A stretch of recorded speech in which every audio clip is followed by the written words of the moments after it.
ஆகா விசு மையநேய அன்பர்கள் அனைவருக்கும் வணக்கம். இன்றைய பதிவு உழவாரப்பணியோட இரண்டாம் பாகம். நேற்று சில விவரங்களை எல்லாம் பார்த்தோம். உழவாரப்பணி என்றால் என்ன, அவைகள் எல்லாம் என்னென்ன செய்ய வேண்டும் என்று பார்த்தோம். மேலும் சில விவரங்களை இந்த இரண்டாவது பகுதியில் பார்க்கலாம்.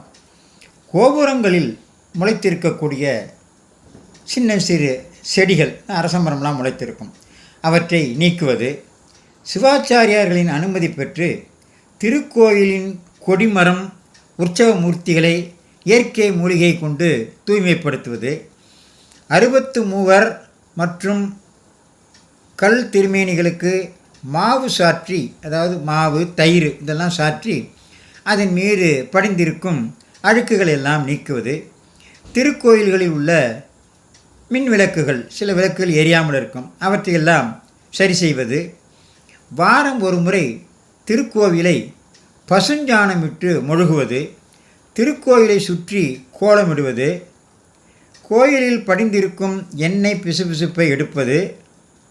சில கோயிலில் எண்ணெயெல்லாம் அந்த விளக்கு ஏற்றி விட்டு அந்த எண்ணெய் அப்படியே தூணுகுன்னு எங்கே பார்த்தாலும் தொடச்சிருவாங்க. அந்த அந்த அந்த படிந்திருக்க அந்த எண்ணெய் பிசுபிசுப்பாக இருக்கும், அதை எடுப்பது, கற்பூர புகையால் படிந்திருக்கும் கரும் புகைகளை துடைப்பது, கோவில் சுற்றுச்சுவர் அல்லது மதில் சுவரை சுத்தம் செய்து வெள்ளையடிப்பது போன்ற பணிகள் கூட உழவாரப்பணியாகும். இப்பணிகளை குறைந்தது மாதம் ஒரு நாள் செய்வோமானால் உடலும் மனதும் வலிமை பெறும். உழவாரம் செய்வீர், இறைவன் அருள் பெறுவீர். உழவாரப்பணி செய்யும் அன்பர்கள் பெரும்பாலும் மருத்துவமனைக்கு செல்வதே கிடையாது என்பதெல்லாம் அடியார்களோட அனுபவம்.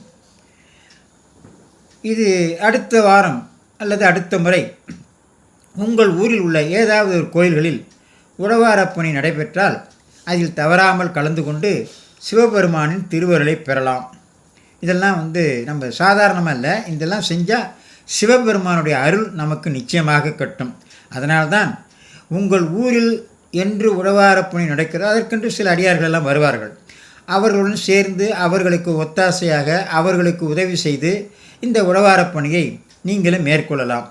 இப்படி சிவனடியார்கள் எல்லாம் செய்கின்ற பொழுது அவருக்கு நாம் ஒத்தாசையாக இருந்தால் நமக்கு அவர்களால் நல்ல உடல் ஆரோக்கியம், மன தைரியம், மன சுத்தம், குடும்ப மகிழ்ச்சி எல்லாம் நமக்கு கிடைக்கும். எல்லாவற்றிற்கும் மேலாக சிவபெருமானுடைய அருள் நிச்சயமாக கிடைக்கும். இதையெல்லாம் லைக் செய்யுங்கள், சப்ஸ்கிரைப் செய்யுங்கள். மீண்டும் நாளை வேறொரு தலைப்பில் சந்திப்போம். நன்றி, வணக்கம்.